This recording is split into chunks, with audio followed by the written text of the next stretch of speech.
사랑하는 행복한 교회 성도 여러분, 이 영상을 보시는 하나님 나라의 귀한 자녀 여러분, 오늘은 2023년 2월 23일 목요일입니다. 오늘 매일 성경 본문에서는 예수님은 비유와 목적을 소개하신 후 곧바로 해석하십니다. 뿌려진 씨가 천국 말씀이며 각 밭은 그 말씀을 받아들이는 자의 태도와 그에 따른 차이를 나타냅니다. 처음 세 밭은 묘사에 약간의 차이가 존재하지만 씨의 운명은 동일합니다. 모두 결실 없이 소멸됩니다. 반면 좋은 땅은 100배, 60배, 30배의 결실을 봅니다. 이어서 알곡과 가라지의 비유가 이어집니다. 해석은 다음 단락에서 곁들여질 것입니다. 오늘 본문을 나누어 보겠습니다. 마태복음 13장 18절부터 23절, 씨 뿌리는 비유를 풀어주시다. 비유를 들으라. 비유 해석. 24절부터 30절, 두 번째 알곡과 가라지 비유. 알곡과 가라지, 종들과 주인의 반응. 오늘 본문 마태복음 13장 18절부터 30절까지의 말씀을 듣고 다시 오겠습니다.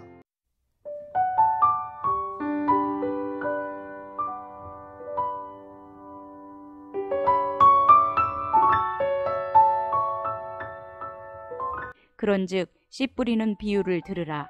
아무나 천국 말씀을 듣고 깨닫지 못할 때는 악한 자가 와서 그 마음에 뿌려진 것을 빼앗나니 이는 곧 길가에 뿌려진 자요 돌밭에 뿌려졌다는 것은 말씀을 듣고 즉시 기쁨으로 받되 그 속에 뿌리가 없어 잠시 견디다가 말씀으로 말미암아 환난이나 박해가 일어날 때에는 곧 넘어지는 자요 가시떨기에 뿌려졌다는 것은 말씀을 들으나 세상의 염려와 재물의 유혹에 말씀이 막혀 결실하지 못하는 자요 좋은 땅에 뿌려졌다는 것은 말씀을 듣고 깨닫는 자니 결실하여 어떤 것은 100배, 어떤 것은 60배, 어떤 것은 30배가 되느니라 하시더라. 예수께서 그들 앞에 또 비유를 들어 이르시되 천국은 좋은 씨를 제 밭에 뿌린 사람과 같으니 사람들이 잘 때에 그 원수가 와서 곡식 가운데 가라지를 덧뿌리고 갔더니 싹이 나고 결실할 때에 가라지도 보이거늘 집주인의 종들이 와서 말하되 주여 밭에 좋은 씨를 뿌리지 아니하였나이까. 그런데 가라지가 어디서 생겼나이까. 주인이 이르되 원수가 이렇게 하였구나. 종들이 말하되 그러면 우리가 가서 이것을 뽑기를 원하시나이까. 주인이 이르되 가만두라. 가라지를 뽑다가 곡식까지 뽑을까 염려하노라. 둘 다 추수 때까지 함께 자라게 두라. 추수 때에 내가 추수꾼들에게 말하기를 가라지는 먼저 거두어 불사르게 단으로 묶고 곡식은 모아 내 곡간에 넣으라 하리라.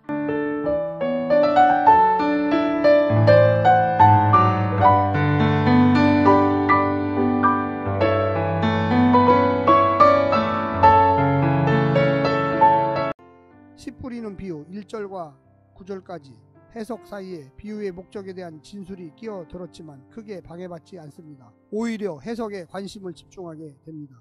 제자들에게만 계시가 허락된 천국에 대한 해석이기 때문입니다. 알곡과 가라지 비유는 마태만의 독특한 자료에서 기인합니다. 7개의 비유 중 5개 비유의 선언 형식으로 천국은 뭐뭐와 같으니가 등장합니다. 씨 뿌리는 비유로 투영된 마태의 종말론은 두 번째 비유로 더욱 선명하게 묘사됩니다. 알곡과 가라지 비유는 그 다음 이어지는 한 쌍의 비유와 함께 성장을 주제로 다루고 있습니다. 오늘 본문을 세 부분으로 나누어 자세히 설명드리겠습니다. 첫 번째, 열매를 맺지 못하는 밭. 길가에 떨어진 씨와 돌밭에 떨어진 씨, 가시떨기에 떨어진 씨는 열매를 맺지 못합니다. 씨는 천국 말씀인데 씨가 문제가 아니라 밭이 문제입니다. 이는 모두 하나님 나라의 복음을 받아들이지 않는 다양한 이유를 제시합니다. 길가에 떨어진 씨처럼 아예 그 마음에 닿기 전에 즉시 거부하는 완악한 자들이 있고, 돌밭에 떨어진 씨처럼 처음에는 기쁨으로 받지만 박해를 이기지 못해 뿌리를 내리지 못한 사람들도 있고, 가시떨기에 떨어진 씨처럼 유혹을 이기지 못해 열매를 못 맺는 사람들도 있습니다. 하나님 나라를 받아들이는 데는 하나님과 우리 사이의 관계만이 있는 것이 아니라 유혹과 핍박하는 제3의 세력도 있음을 염두에 두어야 할 것입니다. 두 번째는 열매를 맺는 밭.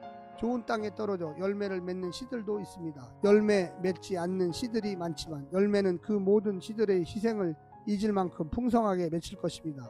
하나님 나라가 당장에는 실패한 듯 보이지만 승리의 날에 하나님께서 바알에게 절하지 않은 자 7,000명 같은 자들을 창조하셨음을 알게 될 것입니다. 눈에 보이는 세상의 완고함과 강고함에 주눅들지 말고 하나님 나라의 복음을 따라 살아갑시다. 지금껏 남아있는 것은 제국의 말이 아니라 하나님의 말씀이며 제국이 아니라 하나님 나라입니다. 마지막 세 번째는 심판을 결정하는 열매.